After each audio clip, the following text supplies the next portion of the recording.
My name is Olivia Chen, and I never thought I'd be standing outside my childhood home on Christmas Eve, feeling like a stranger. The grand Victorian mansion loomed before me, its windows glowing with warm light and festive decorations, a stark contrast to the cold reception I knew awaited inside. At 32, I was the black sheep of the Miller family, or so they thought. While my younger brother Michael had followed our father's footsteps into their luxury real estate empire, I had chosen a different path. Wasting your potential, my mother would say, her voice dripping with disappointment whenever she deigned to speak to me. The irony? They had no idea that I was now the CEO of Summit Enterprises, one of the largest commercial development firms on the West Coast. The same firm that was about to close a $100 million deal with Miller Properties, my family's company. I stared at my reflection in my car window, adjusting my simple black dress. No designer labels, no flashy jewelry. My mother would hate it, but that was precisely the point. For years, I had maintained this facade of moderate success, letting them believe I was struggling, working as a small-time consultant, as my brother liked to say. Taking a deep breath, I walked up the familiar marble steps. Before I could ring the doorbell, the heavy oak door swung open. There stood my mother, Catherine Miller, perfectly coiffed in her Channel suit, lips pursed in disapproval. "Oh," she said, as if finding a stray cat on her doorstep. "You actually came. Hello, Mom. Merry Christmas." She didn't move from the doorway. Behind her, I could hear the murmur of voices, the gentle clink of crystal glasses, and classical Christmas music floating from the living room. "The party started an hour ago," she said, checking her diamond-encrusted watch. "You know how your father feels about tardiness." "I had work," I replied simply. She scoffed. "Still doing that little consulting thing? I thought you'd have given up by now." Before I could respond, my father's voice boomed from inside. "Catherine? Who's at the door?" Robert Miller appeared behind my mother, his imposing figure filling the doorway. His eyes narrowed when he saw me, the same look he'd given me 5 years ago when I refused to join the family business. "Olivia," he said, my name sounding like an accusation. "I thought we made it clear you weren't welcome this year. This is an important night for the family." I knew exactly why tonight was important. Miller Properties was hosting their annual Christmas party, but this year was different. Their biggest potential client, Summit Enterprises, was sending a representative to discuss the final terms of their partnership. "I'm still family," I said quietly. My mother laughed, a sharp, cutting sound. "Family? You stopped being family the moment you walked away from everything we built. Do you know who's coming tonight?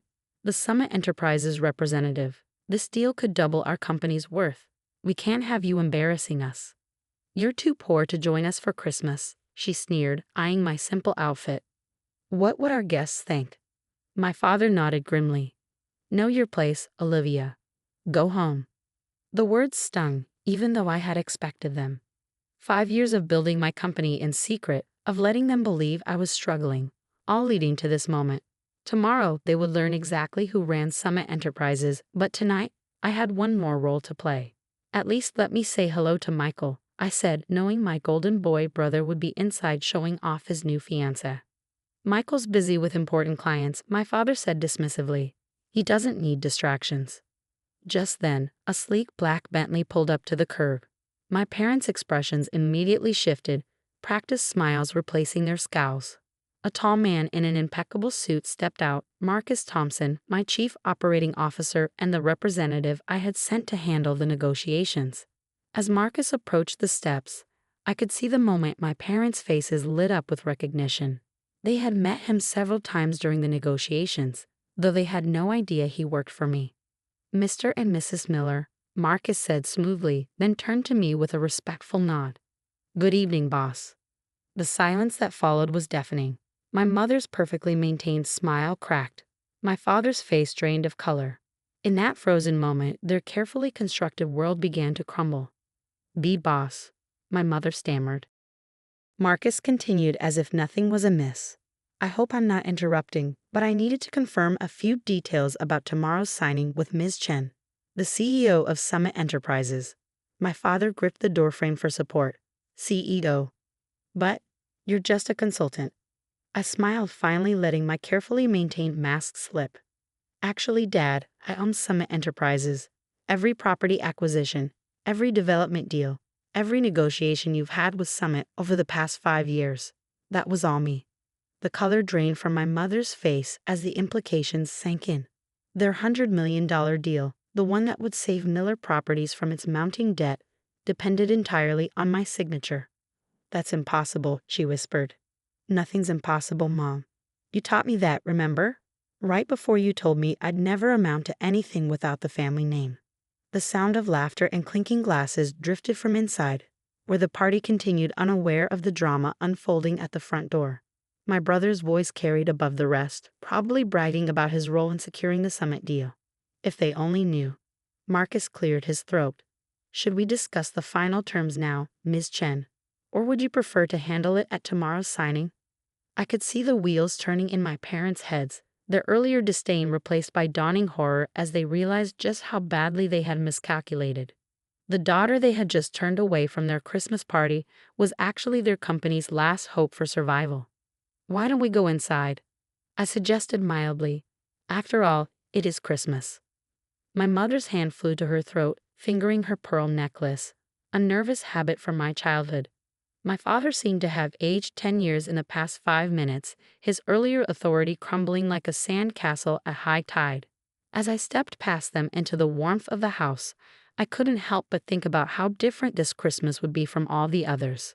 For once, I wasn't the family disappointment they needed to hide away. I was their last chance at salvation. The grand foyer of my childhood home hadn't changed. Crystal chandeliers cast a warm glow over marble floors and antique furniture, everything perfectly arranged to showcase the Miller family's wealth and status. But tonight, something was different. I was different. As I walked into the main living room, conversation stuttered to a halt. The party guests, a mix of local business elite and family friends, turned to stare. My brother Michael stood near the fireplace, champagne in hand, his new fiancée Sarah clutching his arm. His easy smile faltered when he saw me. "What is she doing here?" he asked our parents, not bothering to lower his voice. Before they could respond, Marcus stepped forward. "Ms. Chen, shall we discuss the final points of the Summit acquisition?" The room went deadly quiet. I could see confusion rippling across faces as they processed Marcus's words. Michael's champagne glass froze halfway to his lips. "Summit acquisition," he repeated slowly. "Why are you talking to my sister about Summit?" I smiled, remembering all the times Michael had dismissed my career choices. "Because, dear brother, I'm the CEO of Summit Enterprises. Have been for the past 5 years." The champagne glass slipped from his fingers, shattering on the marble floor. Sarah's perfectly manicured hand flew to her mouth. "That's impossible," Michael sputtered. "Summit is $1 billion company. You're just a consultant." "A consultant?" Our Uncle James, a senior partner at Miller Properties, stepped forward. "The Olivia Chen who owns Summit Enterprises, the one who's been buying up prime properties across 3 states. I nodded. "The very same." Uncle James sank into a nearby chair, his face ashen. He had been one of my biggest critics when I left the family business. Now he was realizing that the little girl he had mocked had grown up to become his company's potential savior. My mother, having recovered some of her composure, tried to salvage the situation. "Well," she said, forcing a bright smile, "isn't this wonderful? Our Olivia, so successful. We always knew you had potential, darling." "Did you?" I kept my voice level. "Is that why you just tried to turn me away at the door? Why you told me I was too poor to join the family Christmas?" Her smile cracked. Several guests shifted uncomfortably. "Now, Olivia," my father started, his businessman persona taking over. "Let's not air family matters in public. Why don't we discuss this privately?" "Why not here?" I gestured to the room. "Everyone present is involved in the Summit deal, aren't they? They should know exactly who they're dealing with." Marcus pulled out his tablet, his expression professionally neutral. "Speaking of the deal, there are some terms we should review." Michael stepped forward, attempting to regain control. "I've been handling the Summit negotiations. Whatever you need to discuss, you can do it with me." I couldn't help but laugh. "Have you really? Tell me, brother, who did you think you were negotiating with all those times?" His face reddened as understanding dawned. Every meeting he'd attended, every proposal he'd submitted, every time he'd bragged about manipulating some consultant, he'd been dealing with my company's representatives, never knowing they reported directly to me. Those properties in Phoenix, he said slowly, the downtown development project. The waterfront acquisitions. That was all you? Every single one. I turned to address the room. For 5 years, I've built Summit Enterprises from the ground up. No family name, no inherited connections. Just hard work and determination. The very things this family claimed I lacked. My father stepped forward, his face a mask of barely contained anger. If this is some kind of revenge plot. Revenge? I cut him off. No, Dad. This is business. Summit Enterprises is interested in acquiring Miller Properties because it's a sound investment, or it would be, with proper management. The implications of my words hung heavy in the air. Everyone in the room knew Miller Properties was struggling, that the Summit deal was their last hope for survival. The terms of the acquisition are fair, Marcus added, sliding a document across the coffee table. More than fair, considering the company's current financial situation. My father snatched up the paper, his hands shaking slightly as he read. I knew exactly what he was seeing: the mounting debt, the failed developments, the desperate need for Summit's investment. You planned this, my mother accused, her voice barely above a whisper. All these years pretending to be struggling, letting us think. Letting you think what, Mom? That I was a failure, that I couldn't succeed without the Miller name. I walked over to the fireplace, where family photos lined the mantel. You know what's interesting? There isn't a single photo of me here. Not one. Because successful people only write. Michael's fiancée Sarah, ever the social climber, suddenly brightened. Olivia, darling, you simply must come to our wedding. First row, of course. Family is so important. Save it. I cut her off. 3 weeks ago, you told Michael it would be embarrassing to have me at the wedding. That my presence would bring down the tone of the event. Sarah's face crumpled. Several guests coughed uncomfortably. The acquisition papers will be ready for signing tomorrow morning, Marcus announced, breaking the tension. 9 a.m. at the Summit offices. My father's business instincts finally kicked in. We should discuss this privately as a family. Surely we can come to some arrangement. The time for family arrangements was years ago, I said quietly. When you threw away my college fund to support Michael's failed ventures. When you told me I wasn't worth investing in. When you shut the door in my face tonight. I reached for my coat, ready to leave the party I was never supposed to attend. Tomorrow, we'll either sign the papers as equals or Miller Properties can face bankruptcy. Your choice. You would do that? Michael asked, incredulous. Let your own family's company go under. I turned back one last time.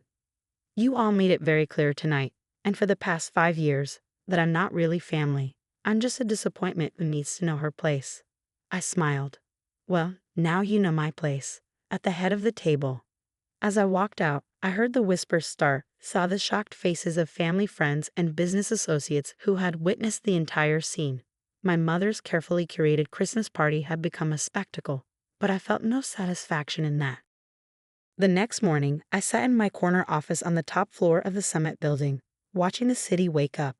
At exactly 9 a.m., my secretary announced the arrival of the Miller Properties delegation. They filed in silently, my father, Michael, Uncle James, and the board members. Gone was the arrogance from last night, replaced by a grim understanding of their situation. The papers are ready, I said, nodding to Marcus, who began distributing documents. Olivia. My father started, then stopped. For the first time in my life, I saw him struggle for words. Just business, Dad, I said quietly. Isn't that what you always taught me? One by one, they signed.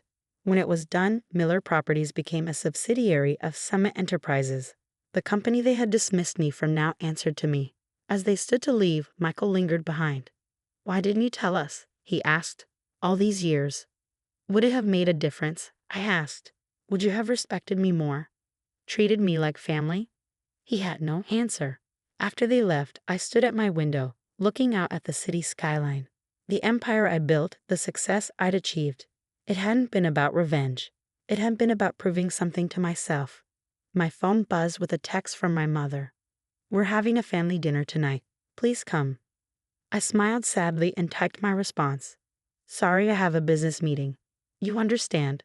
Successful people only. Then I turned back to my work. I had an empire to run, and this time, I didn't need anyone's approval to do it.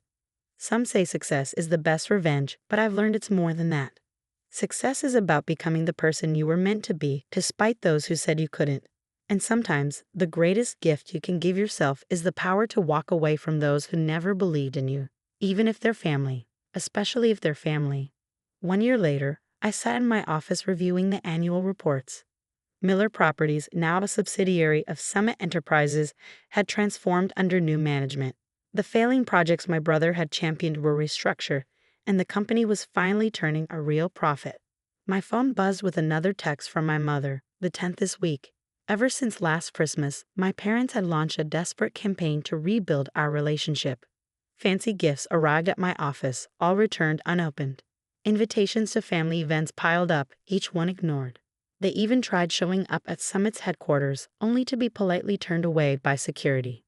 Please come to Christmas dinner this year, my mother's text read. We miss you. I set the phone aside without responding.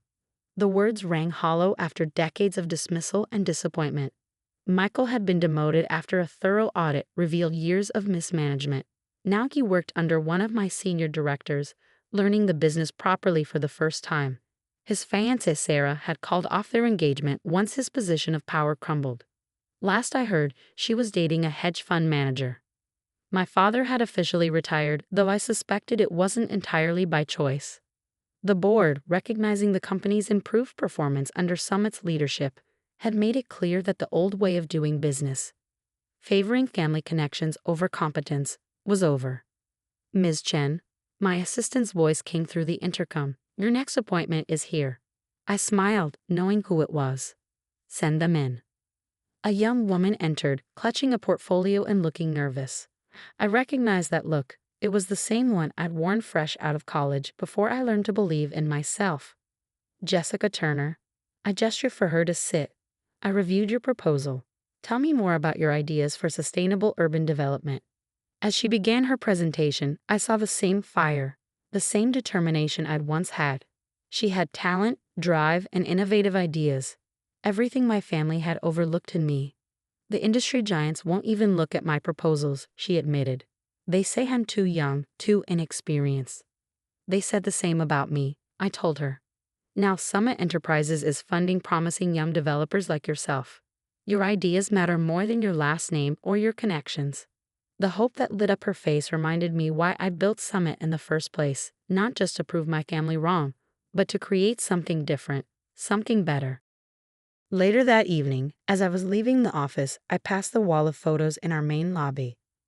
Unlike the carefully curated family photos at my parents' house, these showed real achievements, groundbreaking ceremonies, project completions, community initiatives. Success built on merit, not manipulation. My phone buzzed again. Another text from my mother. The door will always be open for you. I thought about their door, the one that had literally been closed in my face last Christmas. The one that only opened when they realized who I had become. Finally, I typed a response.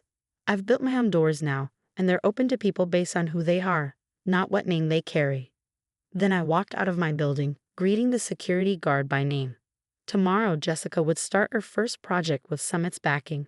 Another person who deserved a chance to prove themselves, regardless of their background.